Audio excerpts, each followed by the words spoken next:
Hi, hello, my dear students.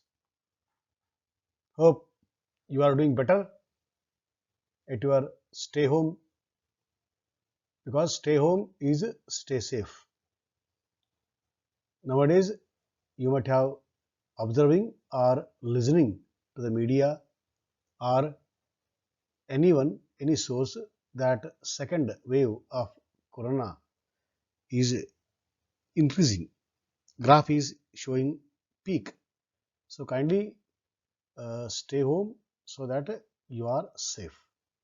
By staying in home, you are avoiding contacts, society contact. Okay, unless and until emergency comes, you kindly don't go out.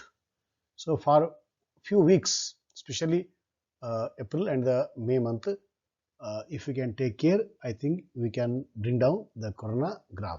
Okay, so staying at home, let us not stop our academic part.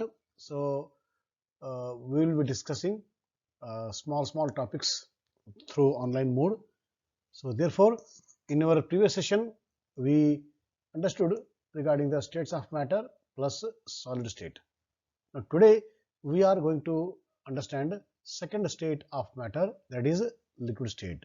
So once again, good morning to all.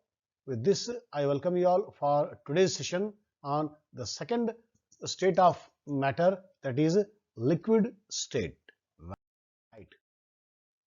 Now please observe this one, the movement of particles which are present in a matter. So this is, I have taken the microscopic arrangement of particles in one of the three states of matter. Okay, we will conclude which state is this afterwards. Now please go through this, how the particles vibrate on their mean positions, but they are not leaving the place. They are not leaving the place. Every particle you see, observe, so it is vibrating on its mean position, where it is there only it is vibrating. It is not leaving the place position. Okay, that is the important part of this slide. Now I am going to show you the second slide. There also you concentrate, you observe on the movement of particles. Okay, right. Now see, now see how particles are moving. They are also moving, here also moving, but you see the movement, their movements are restricted, but here movements are not that much restricted. So some free movement is given to the particles. So because of this free movement, it is going to the different state of matter. Okay, earlier one and now one. You please compare, because when you compare, you will come to know. So okay, so this state of matter is slightly free in nature, or they are called as particles are mobile. They are moving from place to place. So this is the liquid state. The previous one was solid state. In the solid state, particles are not allowed to move. That's why they have definite shape, definite volume. Okay, they are rigid, they are incompressible. All those properties we learnt in our previous session. But this one, because of their movement, they can flow, they can move, they can what? I just know they can move, they can flow from one place to other place. Water flows, stone will not. Okay, so that means from the microscopic observation, we can easily conclude that liquid state is somewhat free state compared to the solid state. Okay, right. So we'll discuss about the liquid state in detail. For this, let us do one activity. Water, cooking oil, milk, juice, a cold drink, then containers of different shapes. Put a 550 ml mark on these containers. Okay, right. Now to do, split some water, cooking oil, milk, juice, a cold drink on the floor. Take 50 ml of any of one of these liquids and try putting it to different containing containers one by one. That means your first activity is what? Take all these samples, water, cooking oil, milk, juice and cold drink, put them on the floor first, on your house floor. Okay, you see what happens. Second activity, what? You take 50 ml of each sample. Okay, sample each, then put in different containers. Means what? A cold drink put in what? Glass, jug, then a cup or the plate. So like that, cooking oil in jar, glass, bucket. So you put 50 ml of each sample in different containers. So what is the observation?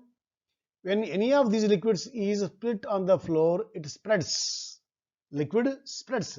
Liquid flows. When any of these liquids is put one by one into containers of different shapes, it flows easily and takes the shape of that container, but the volume remains the same. 50 ml in the bucket, 50 ml in the glass, 50 ml in the water barrel. The 50 is 50 ml only. Okay, but what it is doing? It is taking the shape of that container where it is placed, where it is poured. That means what? That means liquids don't have definite shape. They take the shape of the container because of what? Because of the flow, free movement of the particles. Okay, but shape is what? Volume is definite. 50 ml is 50 ml only. If you take 1 liter, 1 liter, 1 liter milk in the glass, 1 liter milk in the jug, 1 liter milk in the different containers, utensils of your kitchen, it will be like that only. So liquids have definite shape, volume, but not definite shape, but take the shape of the container. Okay, this is our what? Observation, right? Okay, now what is the conclusion? No fixed shape, but a fixed volume in case of liquids. Acquire the shape of the container in which they are put. Not all rigid, since can change shape and flow, can be called fluid. Okay, solids are not fluids, but liquids are fluid. Why? Because of this statement. What? Not at all rigid. Liquids are not rigid, only solids are rigid. Okay, and liquids can change shape, liquids can flow. So because of these three characteristic properties, or because of these three parameters, so liquid can be called fluids. Okay, right. Now please see different examples of liquids and their what property. Right, this is the microscopic level. There are quite strong forces of attraction between the particles. In liquid state, it is the strongest. Here it is stronger. Means some slight movement. It is not that much strong. How it what is there in the solid state? Okay. Now the particles move continuously, constantly, because they are not held as strongly as in solids. Just now I told. Liquids which completely fill a container cannot easily be compressed because the particles are held close together. You cannot compress liquids like gases, because in liquids force is there, but not that much weak force. That means liquids are intermediate between solids and the gases. In the solids, strong force of attraction cannot be compressed, whereas in the gases, weak force of attraction, free to move, you can compress easily, but liquids in between. So you cannot compress that much easily. You can compress to some extent at the surface level, not like sponge, not like air. Okay, but solids, how we concluded in the previous session, almost incompressible only. So in the same way, liquids cannot be compressed. This is a property. Because of what? Because of the arrangement of the particles at the microscopic level. Now they are called as fluids. Why? A fluid is a substance that has the ability to flow and change its shape. That's why liquids are called as fluids. Gases and liquids are both fluids. Both will satisfy these two conditions. Therefore, these two are called as what? Fluids.